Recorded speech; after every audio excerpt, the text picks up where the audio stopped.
This is iRacing.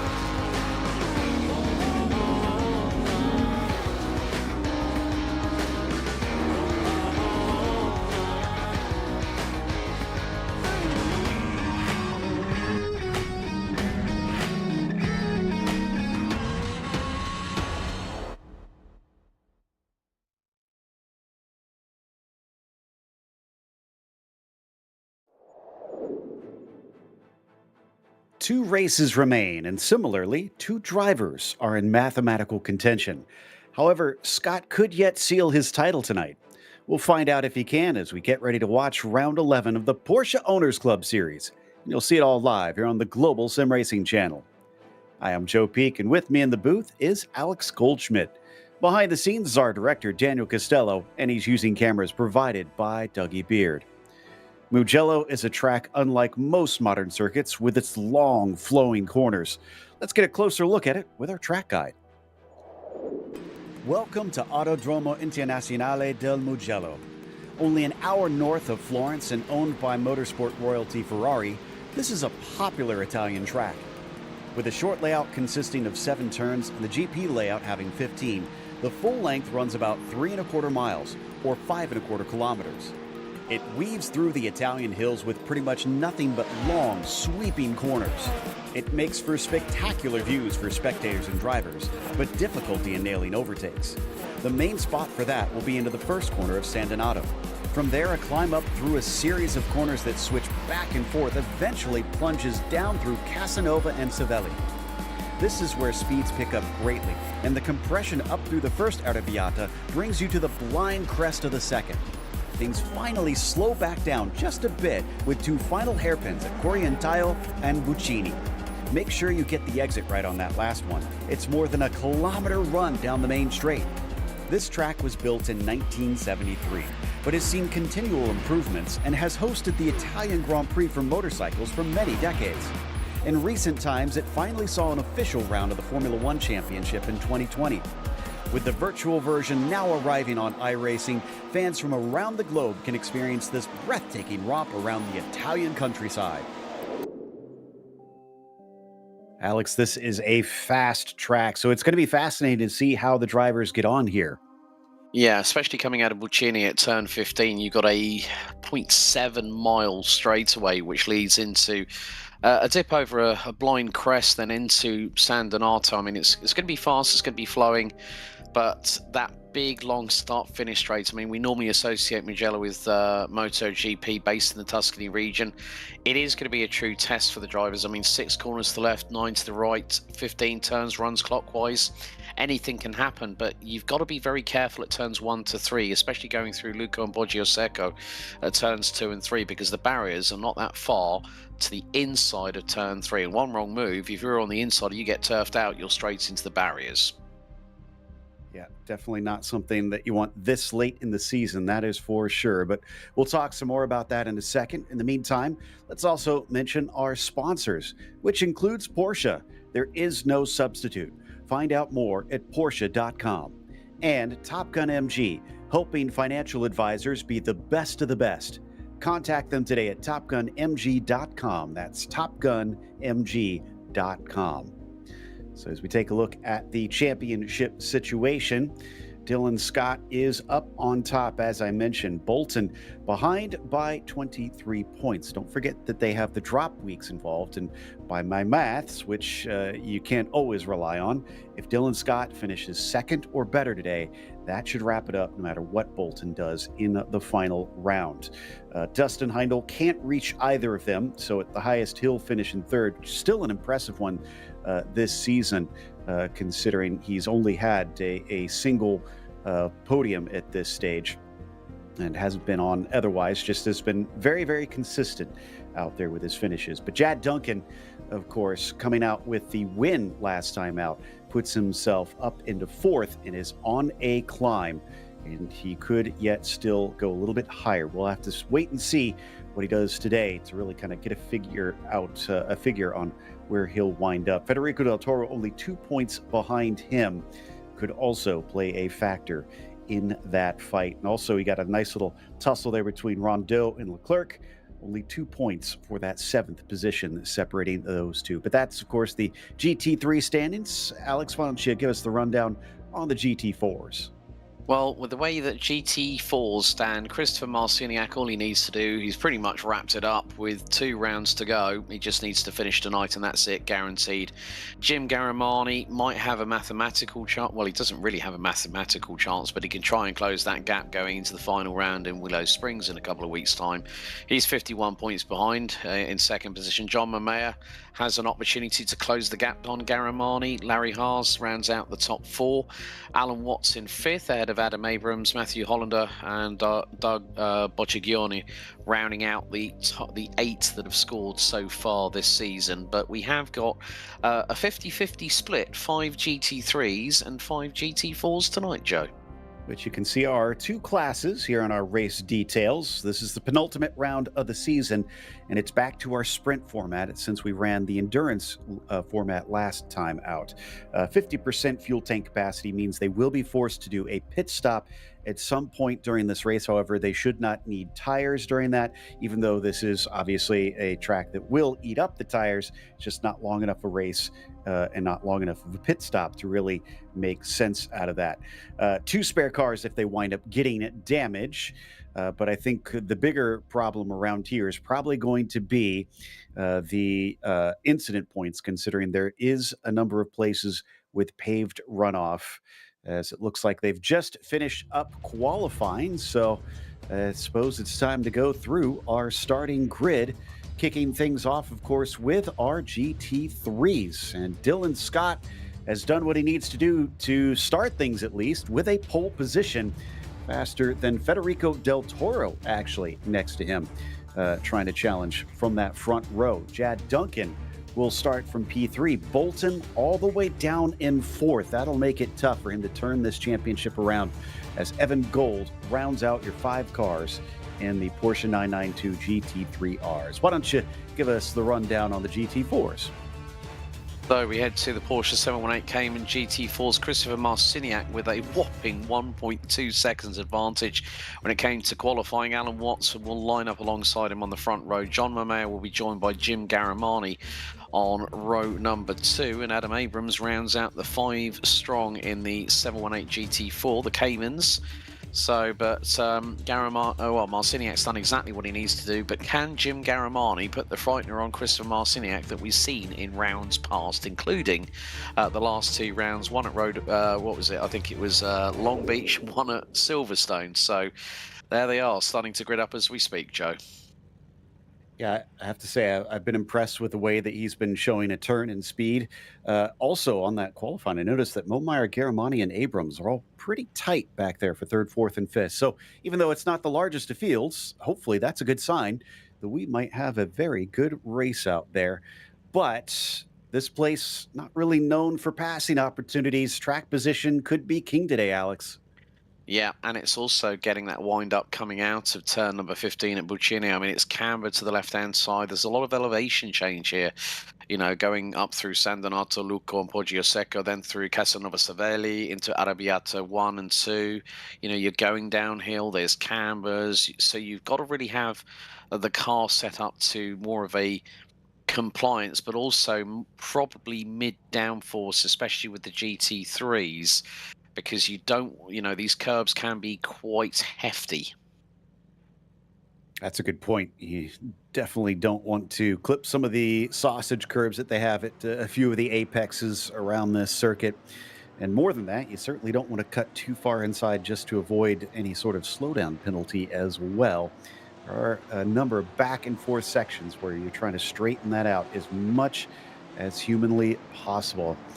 And of course, this is into Corintau here, another one of those downhill parts of the track. Like you mentioned, elevation change pretty dramatic in a lot of spots. And at least from my time in the sim, one thing that struck me, Alex, there seems to be a fair few blind apexes too. Yeah, that's when you're coming down the circuit as we're heading through Biondetti 1 and 2. And this is where, you know, as I said, that compliance comes into key, but it's also your spatial awareness that you've got to be very, very wary of here at Mugello. I mean, this is also one of the rounds on the Porsche Sports Cup Suisse, which I didn't manage to get to this year, but I will do next year. But it is a track that is steeped in history. It's owned by Scuderia Ferrari, of course, but you know, it is a track that has to be, you know, you're going to have a little bit of fear going through into San Donato for the first time as we're getting ready to go to green for 40 minutes. And Scott's going to lead them to the line. Pace car will peel off, but they cannot go until they are given the green flag by Barney up on the stand. So you're going to see them wait patiently here until they get the call, looking for the best start they can possibly get, especially with it being such a long run down into San Donato. And it is a ways before they get to that flag stand, but now, finally, Barney waves it, green flag is out, and it's a good jump from Dylan Scott. Toro looks like he got caught napping a little bit as Jack Duncan is already moving up in a P2. Going to try and get the inside coming down into that first corner. Drivers jockeying into position as it compresses and rises up the hill. Del Toro fights back, but he's not able to hold off Duncan, who gets ahead of him at least briefly, and now he comes right back at him. They're going to make contact on lap 1, and here comes Michael Bolton. He's going to get hit, and both of them are going to go around on the first lap. Can't believe it. I thought that was going to be a bit too risky. Oh no, straight into the path. I think that was Adam Abrams that got caught up in the crossfire. I have to say there, Joe, the rejoin was not compos mentis there by Michael Bolton. That was definitely among the less wise rejoins I think I've seen in my time of covering stuff, but I can imagine in that moment he probably just had the red mist down and was ready to get going as soon as he possibly could, but he's now paid the price twice on that one as Garamani and Federico Del Toro have gone to pit lane to get repairs. Marciniak still in second as Alan Watts is actually leading it now, so Marciniak has lost the lead.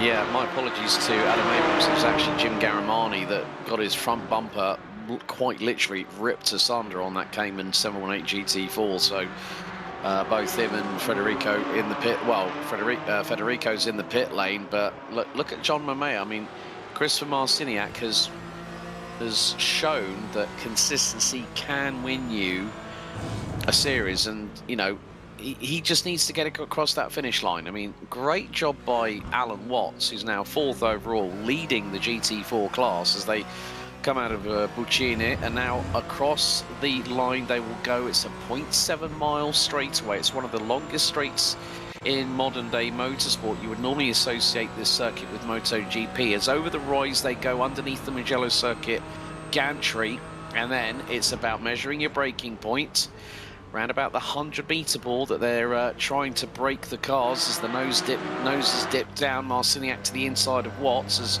Michael Bolton now pulls into pit lane, and that is definitely not a traditional stop because I think he's got some repairs that need to be done on that 992 GT3R. Which means he'll have a second pit stop during this race. That might be the hammer, or the nail in the coffin rather, in the championship, with Dylan Scott leading this race. But it's not over. We've still got 37 minutes left, so we can't call it yet.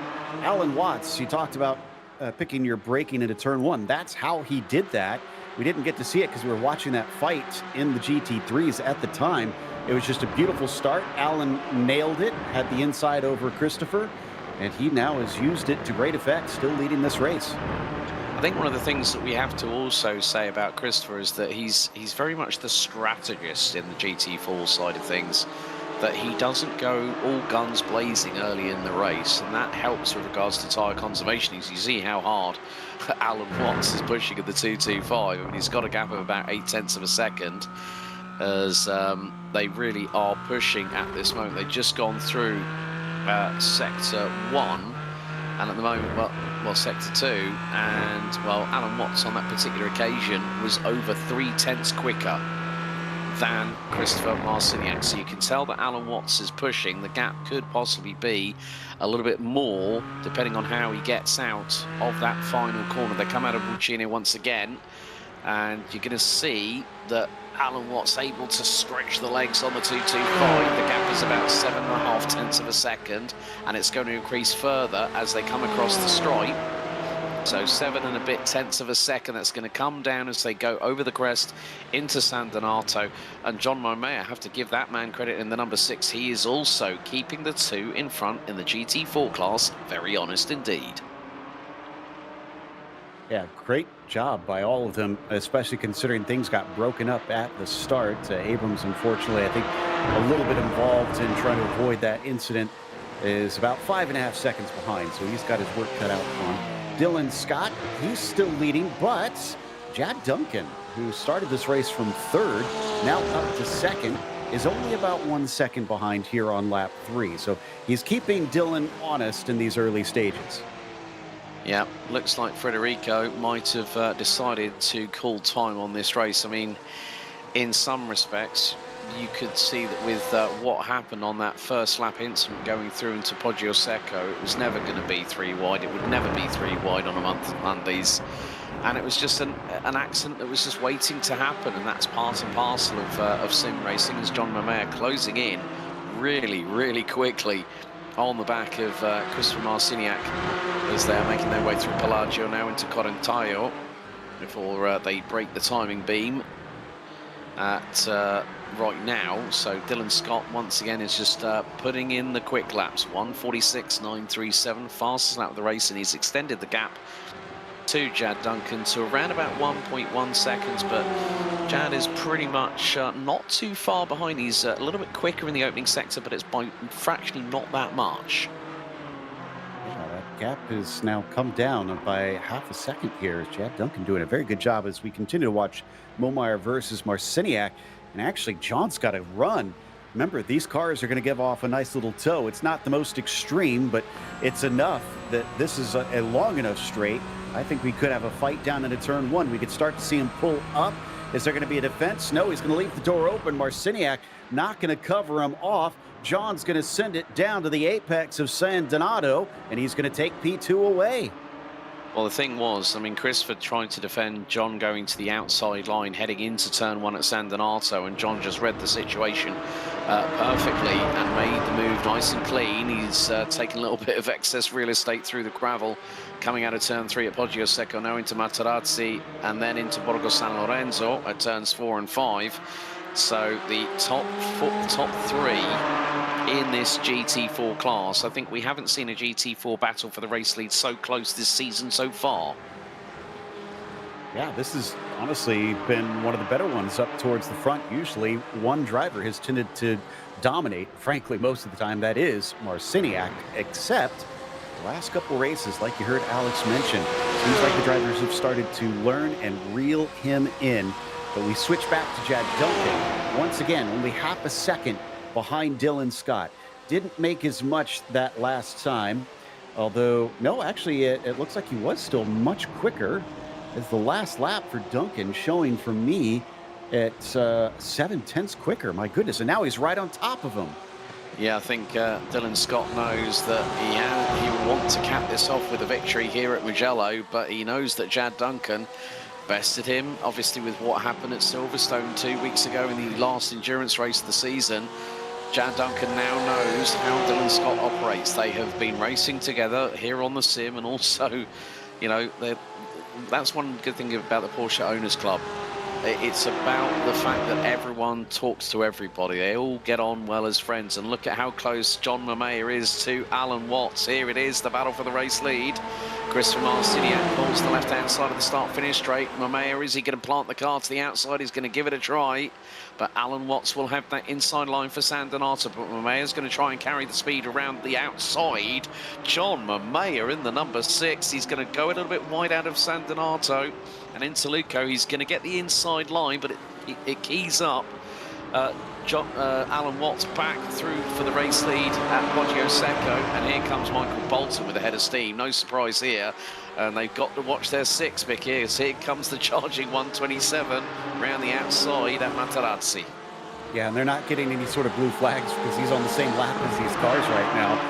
But thankfully, once he's passed Watts, and there he goes, he is now ahead of them and can focus on catching his own class, which could see a change for the lead. This is the closest that Duncan has been to Scott down the start-finish straight this entire time. And in fact, a big cover to the inside from Dylan Scott shows that he feels that threat. And Duncan goes around the outside, similar to what we saw from Mollmeyer. And in the same way, he gets rebuffed. Yeah, and you try and go too wide in the 992 GT3Rs around here at Mugello. It is a difficult order. I mean, these are a lot wider than the 718 Cayman GT4 cars, and you can see that they are both pushing like crazy. I mean, the gap is still less than 0.3 of a second as they go down the hill through Casanova Cervelli. They've broken the timing beam for Sector 1, and Jad Duncan was fractionally slower. I mean, it's obviously from that attempt at going through at trying to go through at San Donato, but Alan Watts still holding on to the lead. In the meantime, Christopher Marciniak has got back past John Mamea and has retaken second, as these three are still duking it out. It's been like this for the opening 10 minutes of this 40-minute race here at Mugello, and Alan Watts trying to do what he can to hold on to that race lead. Has he won in this category this season? That's the big question I need to ask you, Joe. Let's see. No, he has not. He's got a second and a third so far this season, but never the top step. This could be the nights, but it's still a long ways to go. We're on board with Mollmeyer. Oh, and all three of them going quite wide coming off of Poggio Secco. And it looks like they'll hold on to the spots at least for the time being, but the pressure starting to mount. Yeah, and these three haven't been separated by much less than a second. It's about 0.6 as we go down the hill through Casanova Cervelli, and here goes Jad Duncan to the outside of Dylan Scott. Once again, he tries again at San Donato. He's got to try and do something. Maybe if he can try and do the old Nigel Mansell dummy, like in the old Formula One Williams Renault days in the early 1990s, then he might have an opportunity. But Dylan Scott is able to counter every single move that Jad Duncan has thrown at him so far. Coming back to Marciniak now. Watts still ahead of him. Oh, but Watts goes way off. He's going to be slow. Here comes Christopher looking to the inside, and I think he's got it unless there's a cutback, and no, there is not. Nicely timed by the 35 to pick it up as soon as the opportunity showed itself. Yeah, and these, looking at the lap times, quickest out of the trio, no surprise, the new race leader, Christopher Marciniak. Last time around today, 2-minute 1.6, Alan Watts, 2-minute 1.7, John Mamea, about the best part of 7.5 of a second off. He did a 2:02.5. But I think this race is going to be a bit of a 718 Cayman strategic game of chess for the next 27.5 minutes or so, Joe, because these guys are really pushing like crazy, and you can see those slight mistakes coming out, touching the gravel, coming out of turn 3, out of turn 6. It's not going to be an easy one as Mamea closes up to what's under the braking zone into turn 1. Yeah, and you talk about the chess game, that run down the main straight, the slipstream obviously playing a big part of it. That was wide from Marciniak coming into the first part of the S's here, and he's able to hold it ahead, but he got very close between himself and Alan Watts, while Dylan Scott now sets the fastest lap of the race out of everybody up at the front of the field. So it's been almost a trading back and forth between mistakes of these three cars. Who can keep those aside, run a little bit more cleanly, and maybe prevent themselves from losing track position? It looks like John's losing a little bit of time going through Casanova Cervelli and then into the two corners at Arrabbiata 1 and 2. And here comes Alan Watts with a big old head of speed. But as they go through Arrabbiata 2, there's an uphill climb, and Watts is swarming all over the back of Marciniak, and he's going to try going through into Scarperia and Bellagio. And at this point, the 225 unable to make the move through as they head into Corinthio. I mean, I think the thing is that Alan Watts, he really is looking racy in that 225 Cayman. Yeah, I mean, that looked very similar to the move that you were talking about, just kind of diving back and forth between them. And Watts nearly making contact at the back of the number 35. But they keep from having a little bit of a touch there, at least for the time being. Now coming down through Buccini. We'll try and get the run onto the main straight once again. But Marciniak, look at the gap he has pulled. And I think he's going to be a lot safer. Now our leaders start to catch a little bit of traffic. First one through is going to be Adam Abrams. Leave him behind quickly. But it's not long up the road until they reach this fight between three cars with a GT4 lead. Yeah, it's about probably the best part of 10.5 seconds. So, you know, you look at the lap times, they're nearly 15 seconds quicker a lap on the GT3s. So I wouldn't be at all surprised maybe in the next maybe 2 to 4 laps that Scott and Duncan will be catching them up.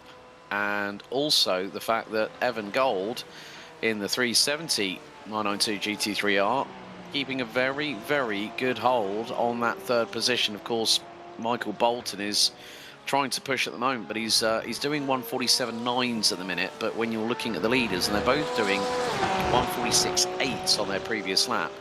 So in many respects, Chad Duncan is getting slightly quicker because he's sticking in that slipstream of Dylan Scott. And there is Michael Bolton on the comeback trail. He's got the gap down to less than 30 seconds between himself and Evan Gold.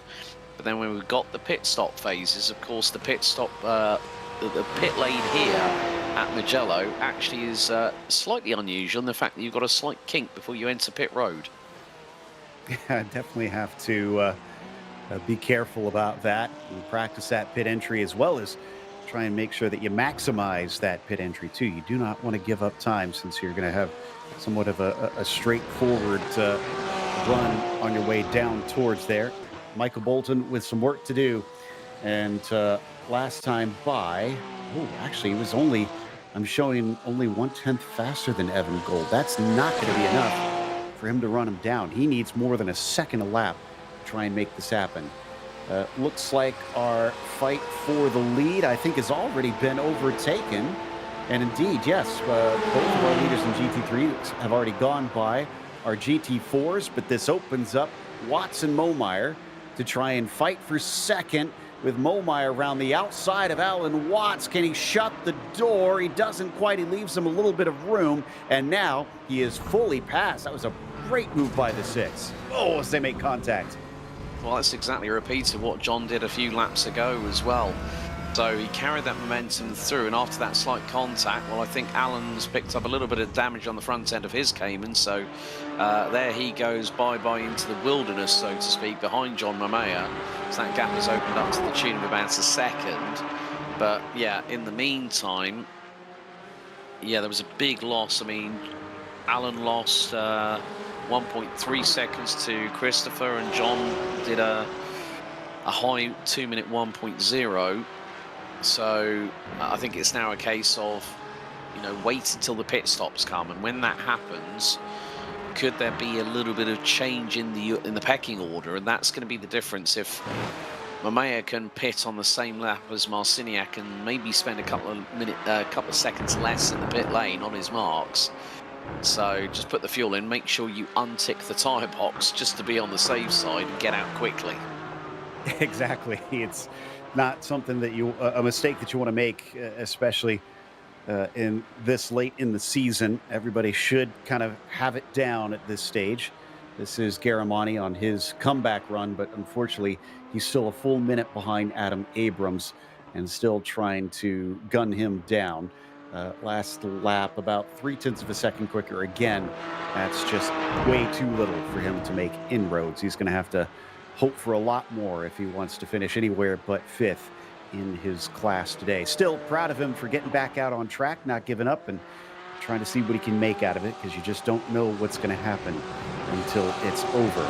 Duncan still on the back of Scott, now at about 0.75 of a second behind him. It's been back and forth.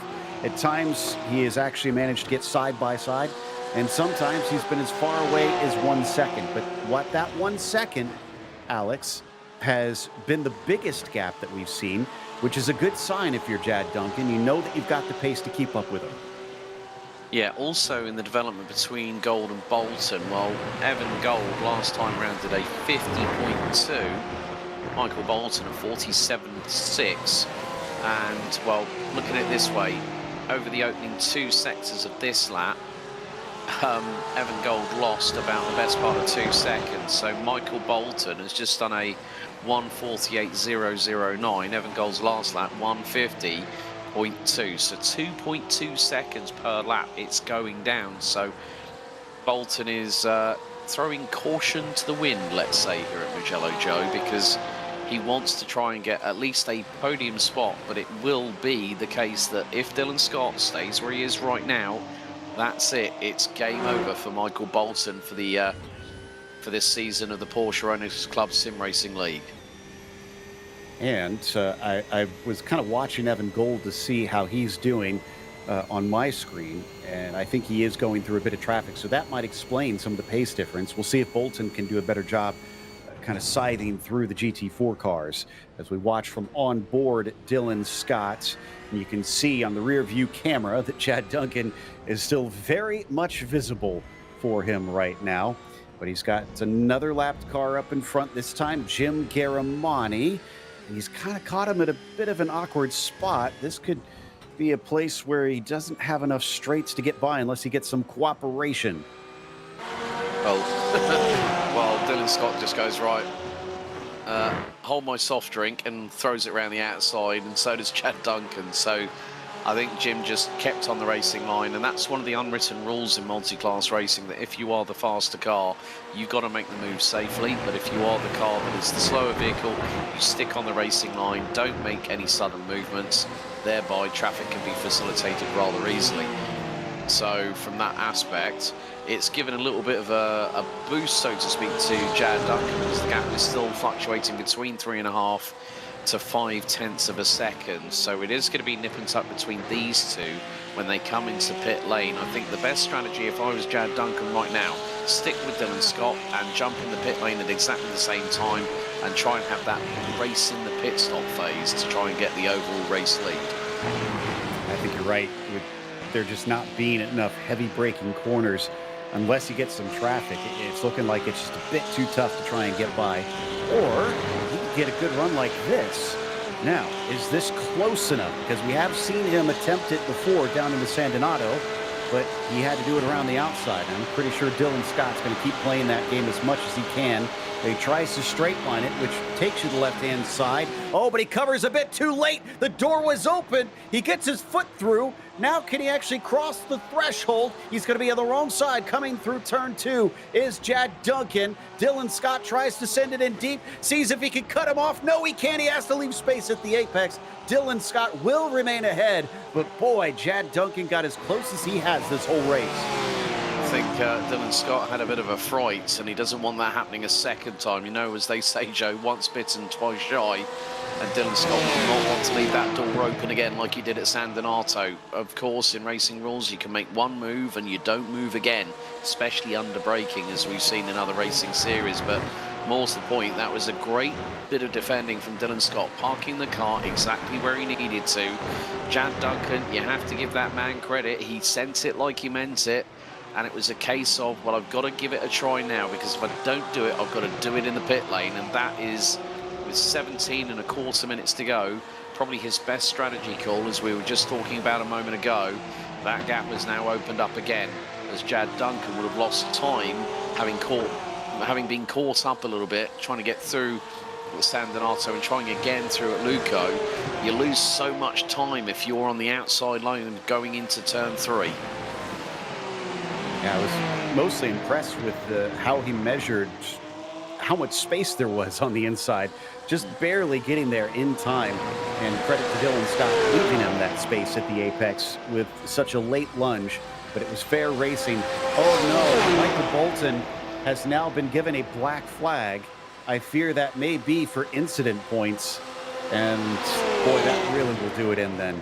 He's already well behind, still about 27 seconds behind Evan Gold. So I don't think he's going to be able to catch anybody at this stage, barring somebody having an accident.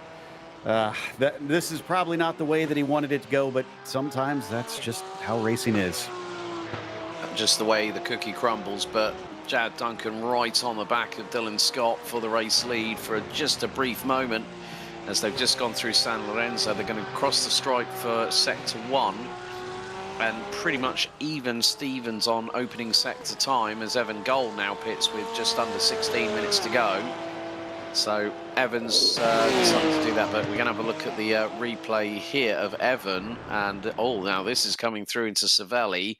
Oh, he's lost the back end of the 370, and he's just had a little bit of a kiss with the left front on the barriers, but he's managed to reverse it back. So I think probably do the pit stop and get the damage repaired, as we see Momea and Marciniak pit at the same time.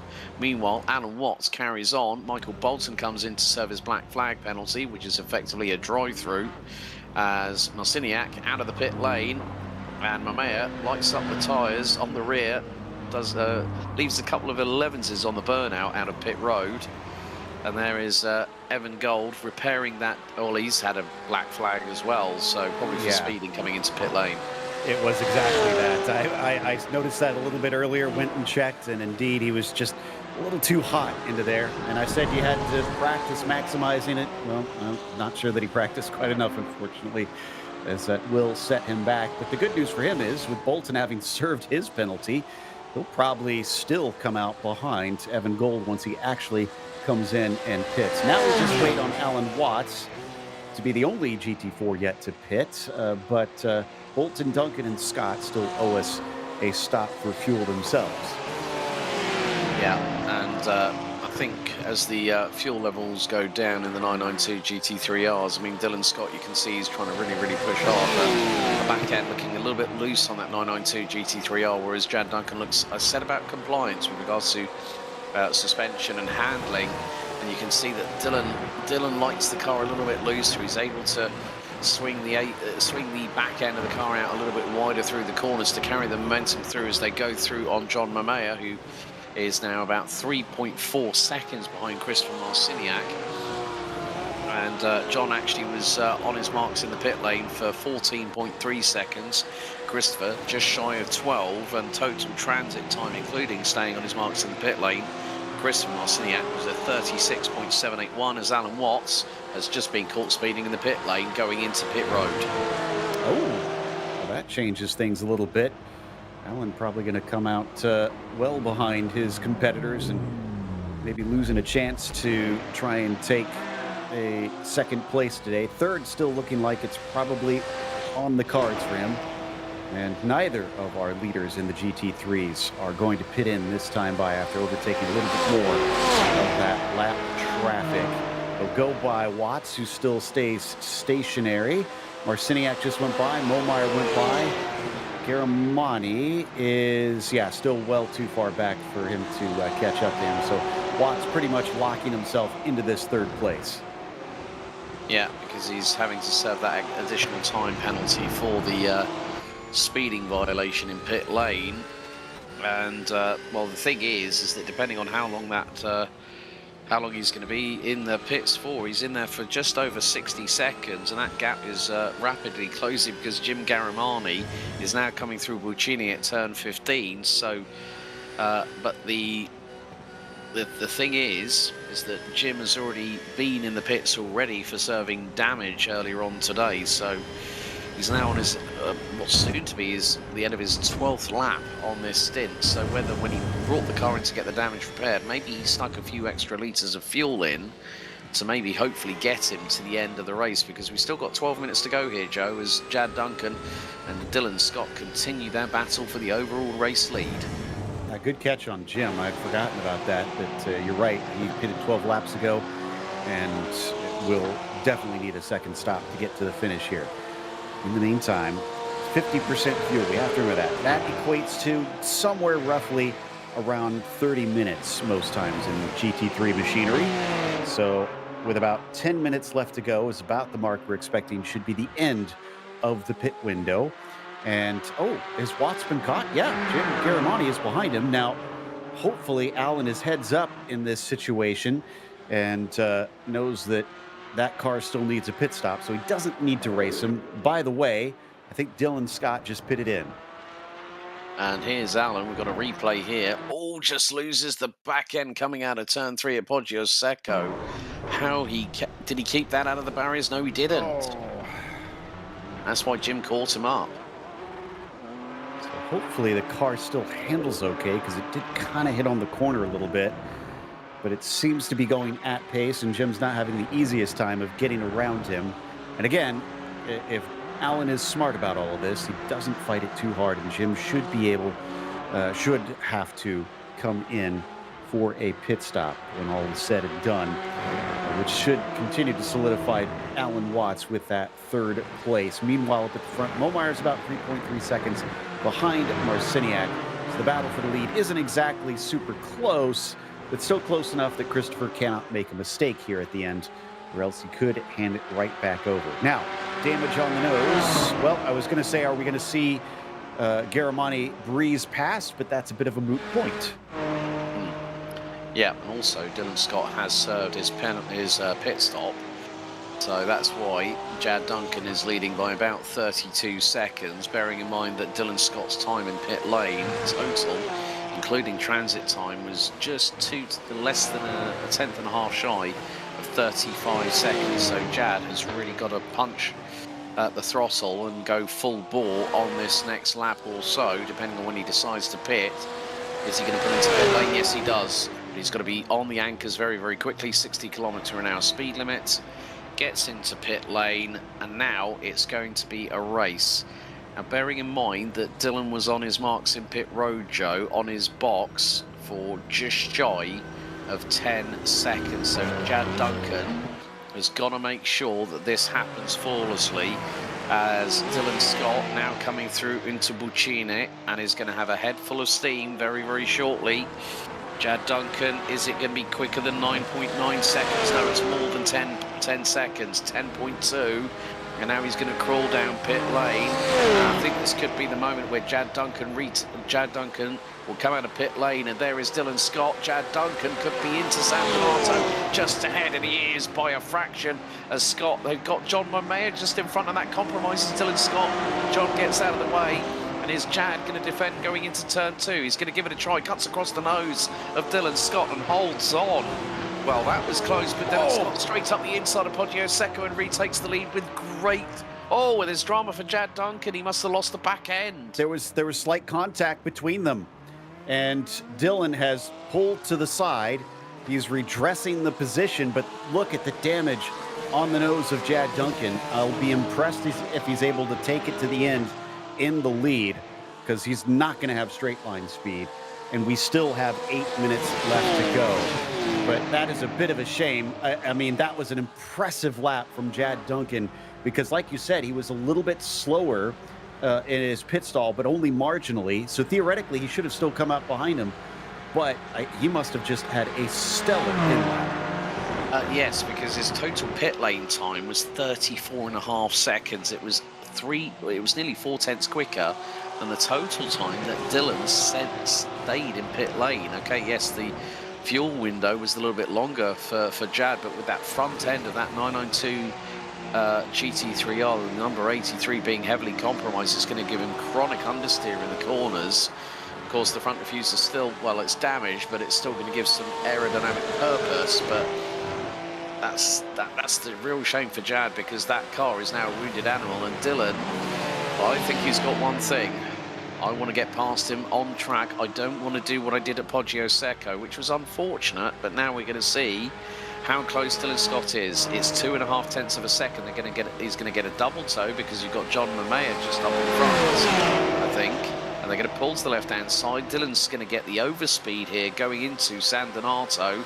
Is he going to stretch it to the outside? It's going to be very, very close, but Jad manages to get the car turned around at San Donato with consummate ease. So I think maybe that damage is just superficial. Hasn't caused any problem with the steering or the suspension, but it's more the fact that front bumper is not being there. It's not going to help him, as here comes Dylan with a head full of speed down into Casanova Savelli very shortly as they go through Materazzi and into San Lorenzo.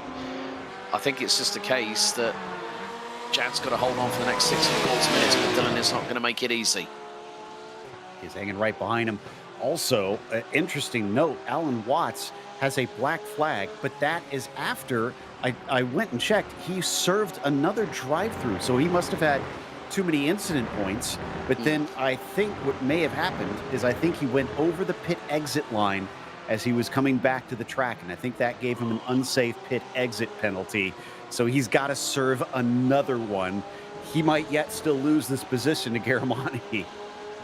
That's a real shame. That is a real shame for Alan, who at times was leading this race in the GT4 classification. But one of the things that I'm seeing now for the behaviour of the car with regards to steering and steering inputs and everything, Chad Duncan being really, really careful on where he positions that car. But it's when Dylan Scott comes out of the final corner, he's not going to be quick enough, possibly, depending on where Jad decides to place the car. He needs to be about 2 to 2.5 tenths of a second behind to really optimise that slipstream. Of course, yes, the gap is coming down, but it's where Jad places the car, and he's doing the right thing. He's traversing, coming over, doing the crossover into San Donato, and lining it up perfectly. So it's just about smooth, consistent steering, braking, and throttle inputs. That's how Jad might be able to keep Dylan at bay. I'm amazed that Duncan is staying ahead, even on the straightaways at this stage. Doing a very good job considering the difficulties he's no doubt experiencing as they go by Alan Watts after he's now successfully served his penalty and is back out without having a black flag hanging over him. But the race for the lead still hovering at less than 2 tenths of a second, and that is wide. And that is all that Dylan Scott needs. He is passed and is going to take the lead. But I don't think it's over yet. I mean, you know, we saw that there was going to be a possibility of Jad maybe coming back at Dylan. And I think there's still a possibility of that happening, Joe. I mean, we're seeing laps of, what is it, 149s. I mean, Jad's last lap was a 149.2. But there you see Dylan able to power out of the corner. I think Jad is now getting hampered, that car, with that damaged front. I think it's now starting to take effect because he, you know, when he was in front of Dylan, it wasn't a problem. When he's behind him, he's losing a lot of time. Yeah, it seems like a bit of that dirty air affecting it as he was already down on the downforce, but now that he's got all that dirty air flowing over the nose, he's struggling to keep up with him. Dylan Scott continues to run away. 2 laps left to go. Might actually, no, it should be 2, it looks like, based on my math. Yeah, it will be 2 to go because we would not, I think it would have been probably about 3 minutes 40, would have given us around about 3 laps remaining. But Marciniak, well, he's going to wrap it up in the right way. I think, you know, Jim Garamani, you know, he's had a race that he will probably sort of rue the day and say, why did I get caught up? But it wasn't his fault at the end of the day on that turn 3 lap 1 incident at all. But I think, you know, that unfortunate contact when Jad and Dylan went side by side into Poggio Secco, and Jad gets the short end of the stick, it was only a matter of time before something was going to give, and it did just then, because they were battling. They've been battling all the way through this race up until the last 3 to 4 minutes, and it was nip and tuck until that contact moment between the pair where it all just went horribly wrong for the 83. Well, I feel for John Momeyer because it looked like that car at times was just as fast, and he was certainly looking spicy today, fighting with Marciniak for a potential win. But Christopher, once again, just unleashes that pace he seems to find in this GT4 car as the Cayman has run away to the tune of about 7 seconds. There is Adam Abrams looking at a podium. Now, have we? Yes, okay, so Abrams does have multiple podiums. In fact, 2 second places I'm seeing. So this will not be the first time that Adam Abrams has managed that. With Larry Haas not being here today, he will gain a lot on the next car up in the points. We'll see how that winds up after we score it here, as we're into the final lap now, and Dylan Scott has taken off. It is all the way up over 3 seconds now. Yeah, I think it was just a case of, the law of averages, Joe, and Dylan Scott knew that the race would have to go his way, whether he finished first or second, because it has been a race of disaster for Michael Bolton, who in the final lap is actually closing in to Evan Gold, but I don't think Michael will catch the 370. I mean, Evan will have done a fantastic job to, I think, probably secure his first rostrum of the series this season. But Dylan Scott, what a way to cap off the season with 1 round to go at Willow Springs in a couple of weeks' time, because he's done the job. Yep, this will unofficially do it for him. As far as we can tell, this should mean that he cannot be caught in the championship after this race with 1 to spare. What a season it has been for the Aussie. Just picking him up and putting him down all season long. A little bit of lap traffic in front of him in the form of Abrams here. I think he should easily get by, prevent Abrams from having to do an extra lap, since he's not near anybody else and doesn't have to worry about gaining or losing a position. Finally, out of the final turn, Dylan Scott is going to get himself a crown here with a win in Italy today. And nevertheless, you have to give kudos to this man here, Jack Duncan, wounded Porsche 992 GT3R. Takes a first lot 2 weeks ago at Silverstone, takes the runners-up step on the rostrum here in the 992 GT3 side of things. But now let's concentrate on the man that has been the tour de force in the 718 Cayman GT4 division. Christopher Marciniak, now leading by over 8 seconds, makes his way through Buccine for the first time, for the final time, here on the 21st and final lap. The number 35 will also unofficially be crowned here today as the GT4 Series champion. Excellent run there from Marciniak. He had to work for that one. And credit to John Mollmeyer. Great second place here today. I think he'll be pleased with himself, especially the fact that he kept up with Marciniak. Like we said, who's been the measure of the field for much of the time. Evan Gold looking at a bronze potentially. I have to check and see if he's done that yet this season.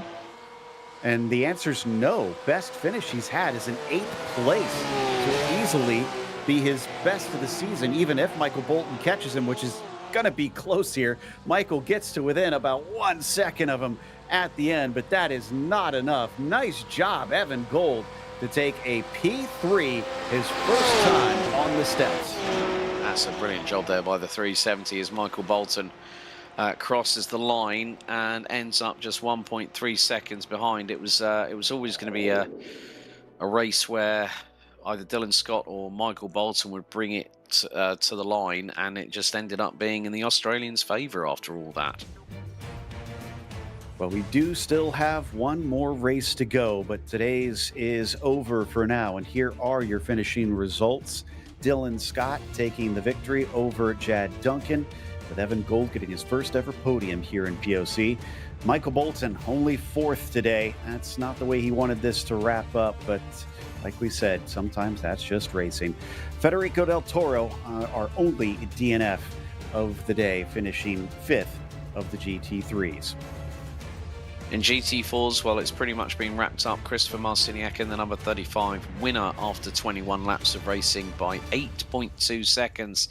And what a run by John Mollmeyer, giving Marciniak and also, we have to say, Alan Watts a run for their money tonight here at Mugello. I think John definitely provided the excitement factor around at San Donato a couple of times this evening. Adam Abrams takes a podium once again in 3rd position. Difficult race for Jim Garamani, but he rounds out 4th with Alan Watts rounding out the GT4 field. It looks like we do have Dylan ready to chat with us. So let's bring him in and see how he feels, considering, according to our math, Dylan, It says that you should be champion and cannot be caught. Congratulations. It's unofficial, but how do you feel? Thank you, thank you. I'll take it if you guys are the official announcers. I mean, yeah, no, I think you're right. Like, I think I needed to come out of this event 20 points, 21 points in front of Michael, and not finish the next race and have him win. So I don't know what happened to them at the beginning. Kind of sucks. Feel bad for them, but yeah, it was fun, and hopefully this means the championship. That's what a couple years ago I said I wanted to come back and compete at something, and 2 years later, here I am. So appreciate it.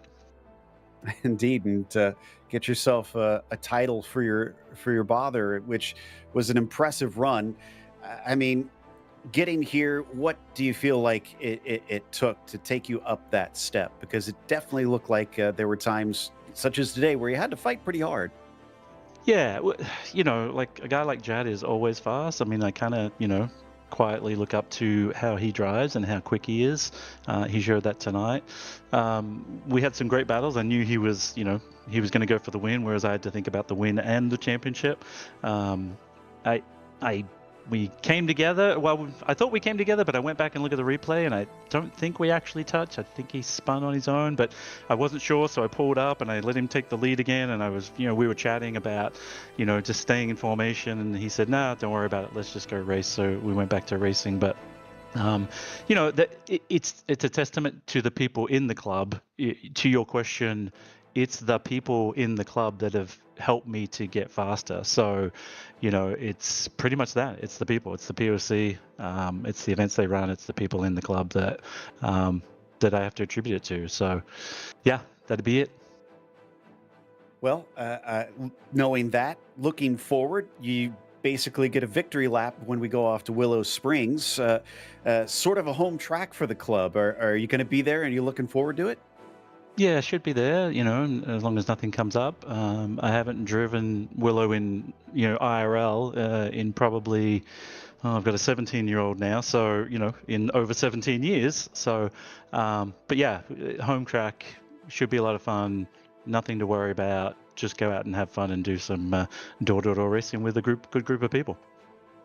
Good stuff. Well, hopefully the rust can be shaken off relatively quickly. And again, congratulations. Yep. Thank you. Appreciate it. Thank you, GSRC, POC, and my kids, Nico, Luca, Rora. Love you guys. Thank you.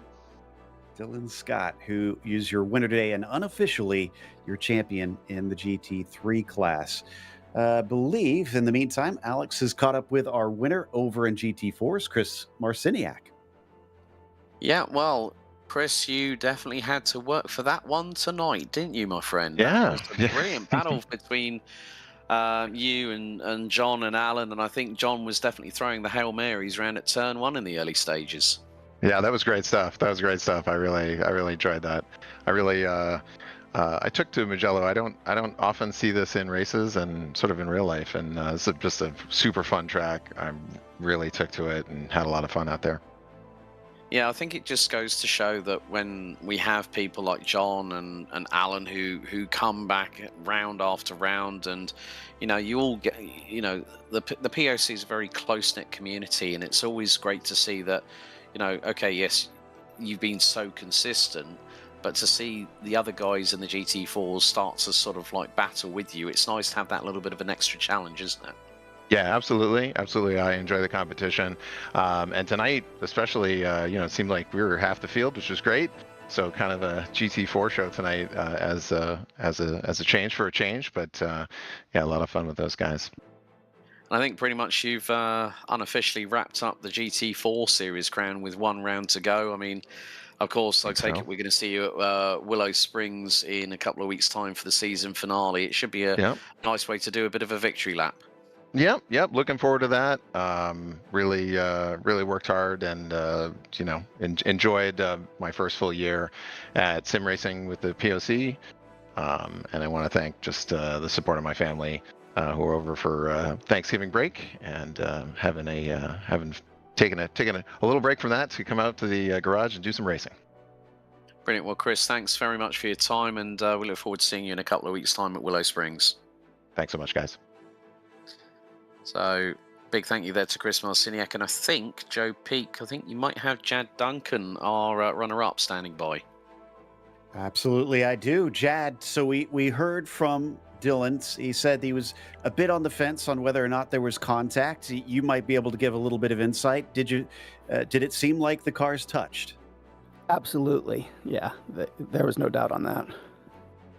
It's unfortunate to hear. What were you doing on the in-lap? Because we looked at the pit stop time. You were maybe 0.3 slower, so we kind of expected it would be close. We didn't think you'd come out ahead. That was phenomenal.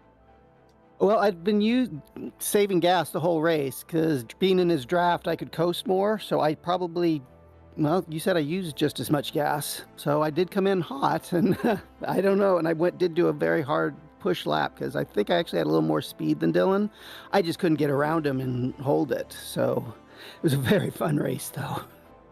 Yeah, just about to back-to-back wins. I guess the good news is there are some similarities for next round at the finale, with Willow Springs having also a lot of fast-flowing corners.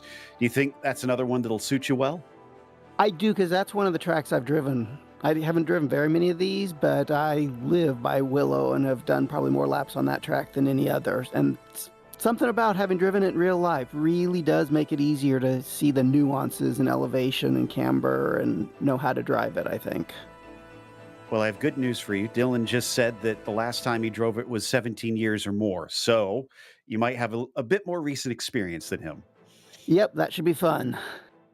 All right. Well, best of luck. Congratulations on a podium tonight. Thank you very much. That was Jad Duncan finishing P2 with a great end to the season, honestly. Just been going from strength to strength. We're going to wrap it up with a few thank yous, especially to our sponsors, which is, of course, Porsche. There is no substitute. And Top Gun MG, helping financial advisors be the best of the best. Thanks goes to the team today, Alex, Daniel, and Dougie. Make sure to subscribe to our YouTube channel so you don't miss a moment. And as we've been saying, for the finale in 2 weeks' time, we're off to Willow Springs, Monday, December 15th at 10 p.m. Eastern. Up next on the channel, we do have MX5 United going to Bathurst, down under in MX5s. That's going to be wild. Be sure to check out our other broadcasts that we have listed here. And until next time, race clean, race hard, and we'll see you on the track.